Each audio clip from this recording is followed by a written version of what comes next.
내 하나님이여 내 하나님이여 어찌 나를 버리셨나이까. 어찌 나를 멀리하여 돕지 아니하시오며 내 신음소리를 듣지 아니하시나이까. 내 하나님이여 내가 낮에도 부르짖고 밤에도 잠잠하지 아니하오나 응답하지 아니하시나이다. 이스라엘의 찬송 중에 계시는 주여 주는 거룩하시니이다. 우리 조상들이 주께 의뢰하고 우려하였으므로 그를 건지셨나이다. 그들이 주께 부르짖어 구원을 얻고 주께 의리하여 수치를 당하지 아니하였나이다. 나는 원래요 사람이 아니라 사람의 비방거리요 백성의 조롱거리이다.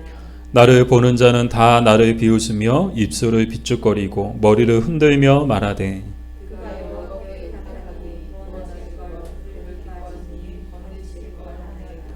오직 주께서 나를 모태에서 나오게 하시고 내 어머니의 젖을 먹을 때에 의지하게 하셨나이다. 내가 날 때부터 주께 맡긴 바 되었고 모태에서 나올 때부터 나의 하나님께 계셨나이다.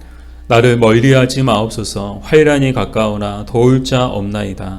나는 황소가 나를 에워싸며 가산의 흰색들이 나를 끌어쌌으며 내게 그 입을 벌림이 찢으며 부르짖는 사자 같으니이다.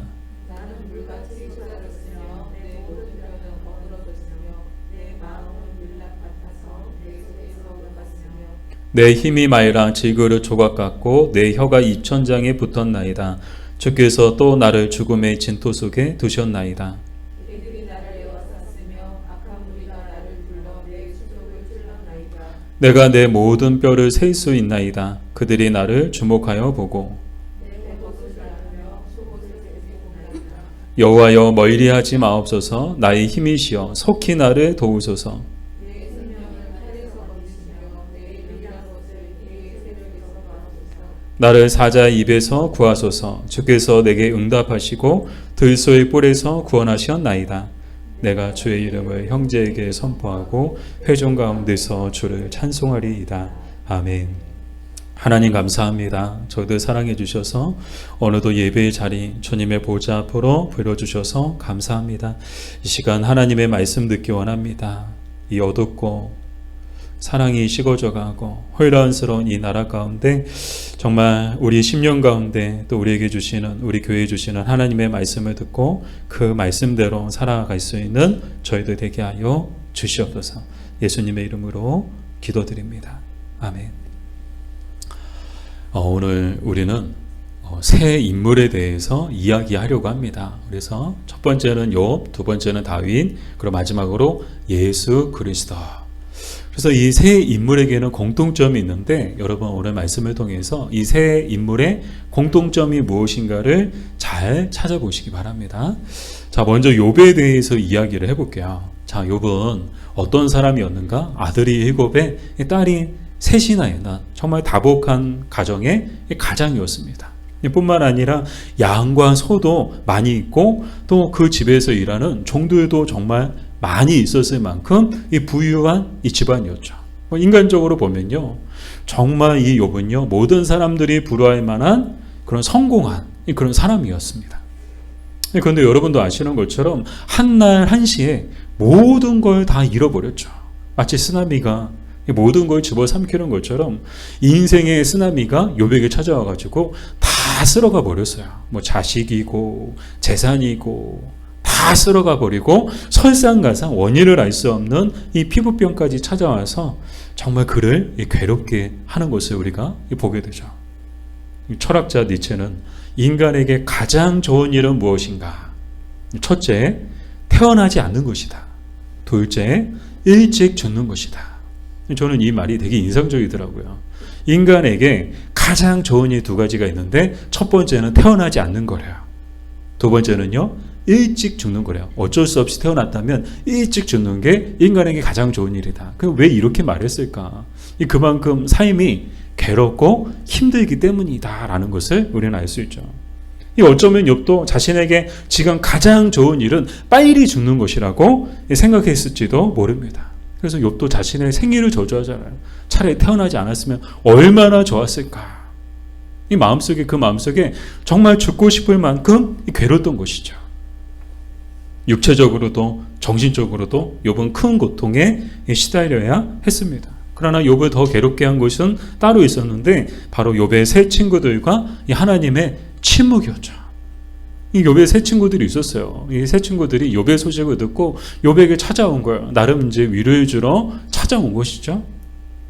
그래서 이 욥을 보고 욥에게 했던 말이 뭔가 하면 너가 이렇게 된 거, 인생의 쓰나미가 너의 모든 것들을 다 쓸어가 버린 것은, 그리고 네가 이 지금 피부병으로 괴로워하고 있는 이유는 다 너의 죄 때문이다. 너한테 죄가 있으니까 하나님께서 너에게 벌을 내리시는 거다. 그러니까 회개하라. 그런 말을 하게 되죠.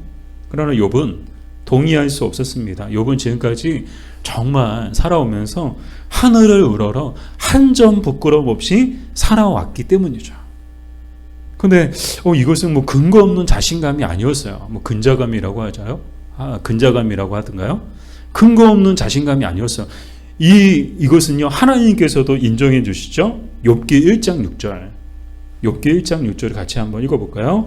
그와 같이 온전하고 정직하여 하나님을 경외하며 악에서 떠난 자는 세상에 없느니라. 아멘. 누가 하시는 말씀이에요? 하나님께서 하시는 말씀이에요. 하나님께서 이 욥을 보증해 주시는 거야. 야, 욥은 욥처럼 정말 온전하고 정직하고 하나님을 경외하며 악에서 떠난 사람은 세상에 없다. 하나님이 인정해 주고 계시는 거예요. 그만큼 욥은요, 인격적으로도 훌륭했고 신앙적으로도 정말 성숙했다는 거야. 바라기는 우리도 그랬으면 좋겠어요. 욥까지는 아니더라도 정말 욥을 조금이라도 좀 닮아갈 수 있을 정도로 우리도 정말 인격적으로도 훌륭하고 신앙적으로도 성숙했으면 좋겠습니다. 그래서 하나님께서 인정해 주시는 사람들이 되었으면 좋겠어요. 장재민은 정말 장재민같이 자기 얘기한다고 민원이 들어왔네요.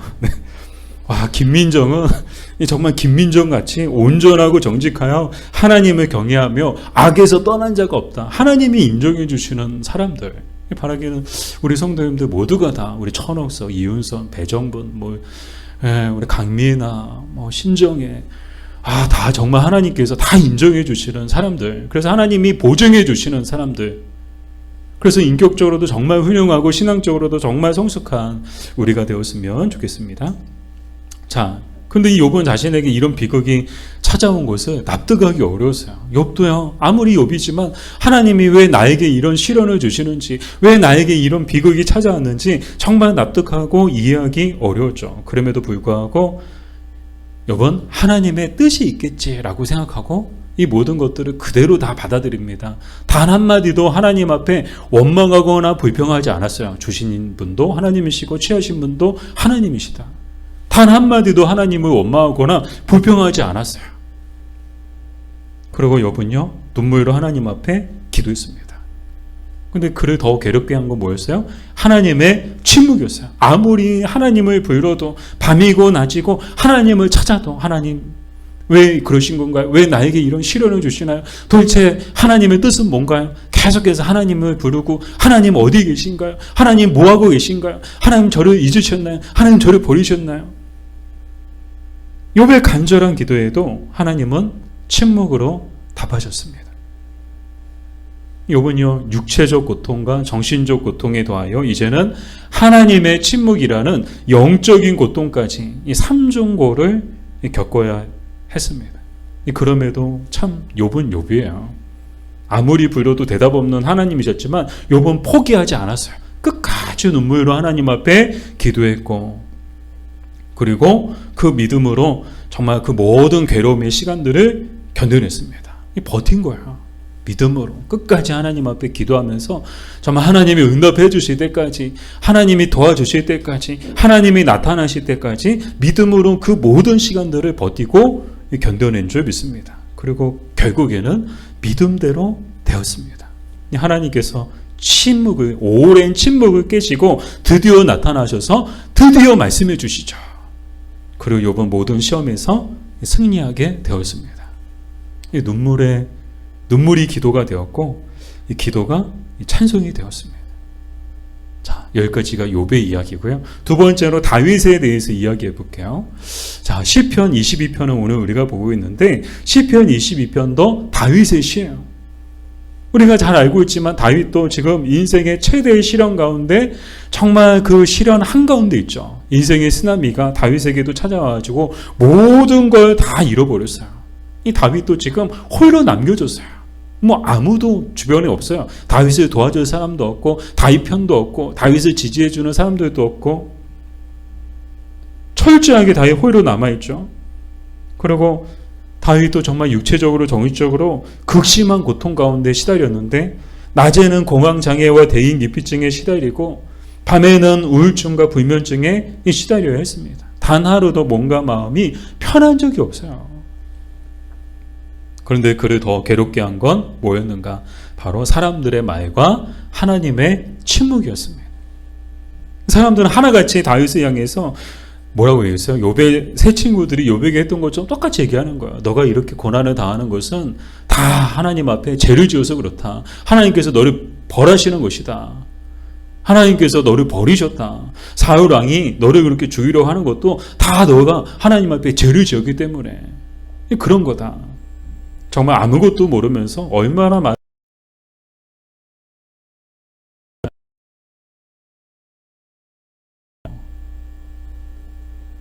그 말이 가장 힘들게 하죠. 사람을. 그러나 다윗은 사람들의 말에 동의할 수 없었습니다. 누구보다 다윗도 하늘을 우러러 한 점 부끄러움 없이 살아왔기 때문이었는데요. 다윗도 알잖아요. 다윗만큼 정말 뭐 욥의 시대에는 욥이 있었다면 다윗의 시대에는 다윗만한 사람이 없어요. 정말 다윗처럼 하나님 앞에서 온전하고 정직하며 하나님을 경외하는 자. 그래서 없었어요. 제목이었습니다. 우리 1절, 2절. 1절, 2절 같이 읽어볼게요. 내 하나님이여, 내 하나님이여, 어찌 나를 버리셨나이까? 어찌 나를 멀리하여 돕지 아니하시오며 내 신음소리를 듣지 아니하시나이까? 내 하나님이여, 내가 낮에도 부르짖고 밤에도 잠잠하지 아니하오나 응답하지 아니하시나이다. 자, 오늘 다윗도 어때요? 하나님 앞에 정말 하나님 앞에 눈물로 기도하고 있어요. 밤이고 낮이고 계속 하나님을 찾는 거죠. 유일한 소망이 하나님이시고 유일한 도움이 하나님이시고 유일한 피난처가 하나님이시니까 계속 하나님만 찾는 거야. 막 우리가 열심히 엄마 찾을 때 이 다윗은요 계속해서 하나님만 찾는 거야. 하나님. 아침에도 하나님, 저녁에도 하나님, 순간순간마다 하나님을 찾는데 다윗의 기도에도 하나님은 침묵으로 답하셨죠. 육체적 고통과 정신적 고통에 더해 하나님의 침묵이라는 영적인 고통까지 이 다윗도 삼중고를 겪어야 했습니다. 그럼에도 다윗은 다윗이었는데요. 우리가 잘 알고 있는 것처럼 다윗은요 낙심하고 포기하고 하나님이 정말 날 버리셨나 보다. 하나님이 나를 떠나셨나 보다. 낙심하고 포기하고 절망하지 않고 다윗도요 끝까지 눈물로 하나님 앞에 기도했습니다. 언제까지요? 하나님이 나타나실 때까지, 하나님이 도와주실 때까지, 하나님이 말씀해 주실 때까지 끝까지 기도했고요. 결국에는 그 믿음대로 되었습니다. 하나님이 오랜 침묵을 깨고 나타나셔서 다윗을 도와주시죠. 순간순간 위기의 순간, 절체절명의 순간마다 하나님이 나타나셔서 어김없이 나타나셔서 어김없이 다윗을 구원해 주시는 그 놀라운 일들을 다윗은 경험하게 되죠. 그래서 하나님의 도우심으로 다윗도 인생의 모든 시험에서 승리할 수 있었습니다. 눈물이 기도가 되었고 기도가 찬송이 되었습니다. 우리 22절 말씀 같이 읽어볼게요. 내가 주의 이름을 형제에게 선포하고 회중 가운데서 주를 찬송하리이다. 아멘. 처음에는 눈물로 기도하지만 마지막에는 찬송으로 항상 끝나요. 왜요? 하나님의 그 기도를 들으시고 정말 눈물이 기쁨이 되게 해주시고 눈물이 찬송이 되게 해주셨거든요. 자, 여기까지가 이제 다윗에 대한 이야기였고요. 자, 누구 남았을까요? 누가 남았죠? 예수님. 네. 누구라고요? 예수님. 네. 마지막으로 예수님에 대해서 이야기해 볼게요. 자, 시편 22편은 구속사적으로 메시아 순환시입니다. 그래서 우리가 시편 강의에 따라서 이어가지 않고 갑자기 그냥 건너뛰어서 시편 22편을 보는 이유가 바로 시편 22편이 메시아 순환시이기 때문이에요. 이 메시아 순환신앙, 장차 이스라엘에 오실 이 메시아가 당하실 이 순환에 대해 예언적으로 기록된 이 시를 말하는데요. 이스라엘에 오실 메시아가 누구예요? 바로 예수 그리스도시죠. 그래서 이 시편 22편은 바로 예수님에 관한 이 시인 거예요. 특별히 예수님의 순환에 관한 그런 기록이죠. 그래서 오늘 시편 22편에 보면 굉장히 익숙한 구절들이 많아요. 우리가 읽었던 1절도 보면 내 하나님이여 내 하나님이여 어찌 나를 버리셨나이까. 이 예수님이 하셨던 말씀이죠. 십자가상에서 에이리 에이리 라마 사박다니. 그리고 6절, 7절 말씀도 그렇고 18절 말씀도 보면요. 우리에게 굉장히 익숙한 본문이죠. 다 뭐예요? 예수님께서 당하신 일들이거든요. 우리가 예수님의 삶을 보더라도요. 33년의 인생 가운데 그 마지막 33세 때 인생 최대의 시련을 겪게 되시죠. 인생의 쓰나미가 모든 것들을 다 집어삼키셨어요. 쓰나미는 참 무서운 게요. 그냥 한순간에 모든 걸 다 쓸어가 버려요. 흔적도 없이 그냥 집이고 때로는 막 그냥 산조차도 그냥 옮겨버릴 정도로 쓰나미가 얼마나 강력한지 몰라요. 쓰나미가 한번 훑고 가면요. 아무것도 남아있지 않아요. 예수님의 삶도 그랬죠. 인생의 쓰나미가 예수님에게 찾아오셔가지고 모든 걸 다 집어삼켜 버리셨습니다. 그리고 예수님도 정말 인간이 겪을 수 있는 그런 육체적, 정신적 고통을 다 겪으셔야 했죠. 채찍에 맞으시고 또 십자가에 못 박이시고 무엇보다도 정신적으로 예수님에게 가장 큰 괴로움은 정말 3년 동안 동고동락하며 사랑으로 가르쳤던 제자들이 모두 예수님을 배신하고 도망쳐 버린 일이죠. 그 배신감, 그 상실감, 이거 얼마나 괴로우셨을까요? 가장 믿었던 사람들인데 가장 믿었던 사람들이 등에 칼을 꽂고 가장 믿었던 사람들이 제일 먼저 도망치는 자기를 배신하고 떠나는 그런 아픔을 겪으셔야 했죠. 인생을 살면서 가장 큰 괴로움은요. 멀리서 찾아오는 괴로움이 아니고요. 정말 가장 가까이 있는 사람들을 통해서 그 가장 큰 상처를 받고 또 가장 큰 아픔을 또 겪는 게 인생인 것 같아요. 예수님은 누구보다도 믿었던 정말 누구보다도 아끼고 사랑하셨던 그 제자들에게 배신당하는 그런 큰 상처 아픔을 받으셔야 했습니다. 그러나 예수님을 더 괴롭게 한 건 뭐였는가? 사람들의 말과 하나님 아버지의 침묵이었는데요. 사람들이 예수님을 향해서 뭐라고 말합니까? 막 처음에 정료나무 가지고 막 흔들면서 호산나 호산나 외쳤던 사람들이 불과 며칠 만에 이제는 십자가에 못 박아라 막 그러면서 손가락질하고 욕하고 조롱하고 비웃고 그리고 예수님을 향해서 저 예수가 십자가에 못 박히는 것은 다 하나님 앞에 큰 죄를 지어서 자기 죄 때문에 십자가에 못 박히는 것이다 라고 그렇게 말했죠. 왜 도대체 예수가 왜 십자가에 못 박혀야 되는 거야? 다 죄 지어서 하나님께 벌 받아가지고 다 자기 죄 때문에 그렇게 십자가 고난 당하는 것 아니냐. 아무것도 모르면서 얼마나 말을 함부로 했는지 모릅니다. 정말 그러셨을까요? 예수님께서 하나님 앞에 큰 죄를 지어가지고 지금 하나님 앞에 벌을 받고 있는 것일까요? 그렇지 않죠. 이사야서 53장 4절에서 5절 상반절 말씀을 우리 같이 읽어볼게요. 그는 실로 우리의 질고를 지고 우리의 슬픔을 당하였거늘 우리는 생각하기를 그는 징벌을 받아 하나님께 맞으며 고난을 당한다 하였노라. 그가 찔림은 우리의 허물 때문이요 그가 상함은 우리의 죄악 때문이라. 아멘. 예수님께서 왜 고난을 왜 십자가에 못 박히셨나요? 바로 우리의 허물과 우리의 죄악 때문이다 라는 거예요. 근데 아무것도 모르는 사람들은요 예수님이 하나님 앞에 큰 죄를 지어가지고 지금 하나님께 벌을 받는다고 그렇게 생각했던 거예요. 이렇게 사람들이 아무것도 모르면서 그냥 아무 말이나 악한 말로 막 하는 것까지도 예수님은 참을 수 있었는데 예수님에게 가장 큰 괴로움은 무엇이었는가? 하나님 아버지의 침묵이었죠. 우리 마태복음 27장 46절 말씀을 같이 읽어볼게요. 제9시쯤에 예수께서 크게 소리지르어 이르시되 에이리 에이리 라마 사박다니 하시니 이는 곧 나의 하나님 나의 하나님 어찌하여 나를 버리셨나이까 하는 뜻이라. 아멘. 예수님께서 체포당하시고 예수님이 채찍에 맞으시고 예수님이 십자가에 못 박히시는 동안 하나님은 침묵하셨습니다. 예수님은 아버지를 향해서 간절히 부르짖고 기도하셨지만 하나님은 끝까지 침묵으로 답하셨습니다.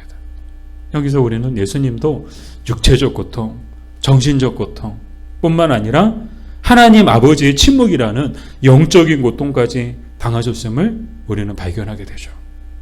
그러나 예수님은 예수님이셨습니다. 정말 끝까지 눈물로 기도하셨고 끝까지 그 십자가의 모든 고통을 피하지 않으시고 얼마든지 피할 수 있는 능력이 있으셨음에도 불구하고 그 능력을 사용하지 않으시고 그 십자가의 모든 고통과 고난을 모든 수욕을 끝까지 온몸으로 당하셨던 거예요.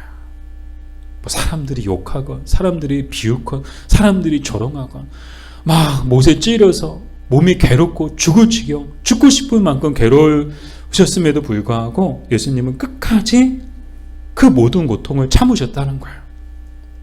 아버지의 이름을 계속 불러도 대답 없는 아버지, 나를 버리셨는 것 아닌가? 나를 잊으신 것 아닌가?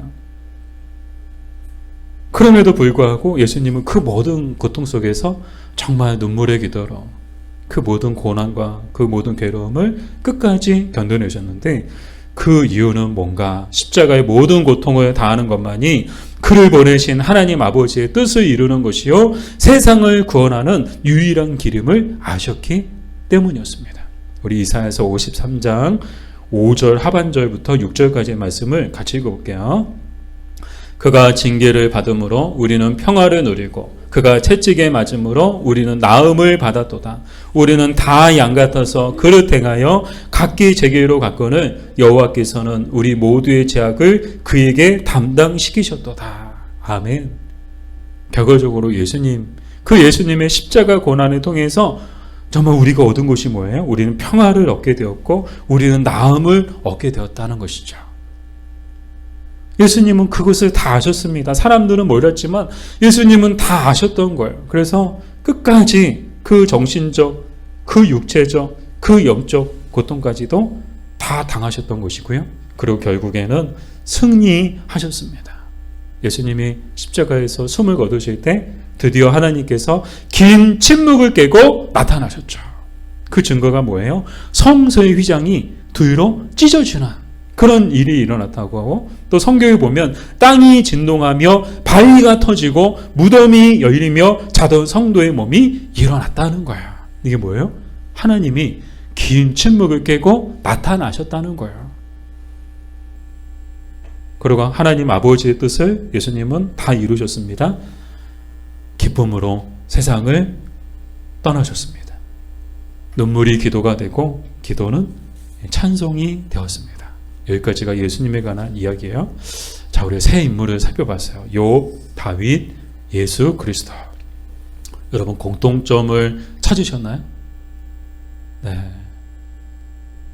세 분 찾으신 것 같아요. 나머지 분들은 아직 찾지 못하셨나요? 자, 공통점은 뭔가 하면요. 모두 다 엄청난 시련의 주인공들이었다는 거예요. 인생의 쓰나미가 모든 걸 다 쓸어가 버렸어요. 마지막에 홀로 남았다는 거예요. 그리고 인간이 당할 수 있는 모든 육체적, 정신적, 영적인 고통을 다 겪었다는 거예요. 그럼에도 불구하고 모두가 다 끝까지 하나님을 신뢰함을 통해서 결국에는 모두가 다 승리했다는 것입니다. 그러니까 한마디로 정리하면 그거예요. 공통점은 뭐냐? 눈물이 기도가 되고 기도가 찬송이 되었다는 거예요. 사랑하는 여러분, 우리에게도 이런 믿음이 있어야 합니다. 인생에 어려움이 없는 사람은 아무도 없어요. 옆에 분 보세요. 자, 보니까 그냥 인생의 어려움이 그냥 얼굴에 나타나네요. 인생이 어렵지 않은 사람은 아무도 없어요. 사랑하는 여러분, 인생의 어려움 가운데 흐르는 또 흘리는 눈물이 이 기도가 되어야 하는 줄 믿습니다. 비록 하나님이 응답하지 않으시는 것 같고 하나님이 버리신 것 같은 생각이 든다 해도 끝까지 하나님을 신뢰할 때 결국에는 우리도 승리하게 될 것입니다. 기도가 찬송이 될 것입니다. 특별히 내일부터 우리 고난주간이 시작됩니다. 이 한 주간 우리 때문에 그리고 우리를 위하여 예수님께서 당하신 십자가 고난을 깊이 묵상하며 우리도 그 고난에 동참해야 합니다. 그리하여 그리스도의 남은 고난을 우리 육체에 채우는 우리가 되었으면 좋겠습니다. 나아가 이 한 주간 예수님의 삶을 깊이 묵상함을 통해 우리를 향하신 아버지의 뜻이 무엇인지 또 깨닫는 시간이 되었으면 좋겠어요. 그리하여 우리를 향하신 하나님 아버지의 뜻을 우리도 온전히 이루어 드리는 우리가 되었으면 좋겠습니다. 기도하겠습니다. 사랑하는 주님, 인생의 어려움이 찾아올 때마다 눈물이 기도가 되고 기도가 찬송이 되게 하여 주시옵소서. 특별히 이 한 주간 예수님의 십자가 고난을 깊이 묵상함을 통해 우리의 마음과 우리의 생각과 우리의 믿음이 새로워지게 하여 주시옵소서. 예수님의 이름으로 기도드립니다. 아멘.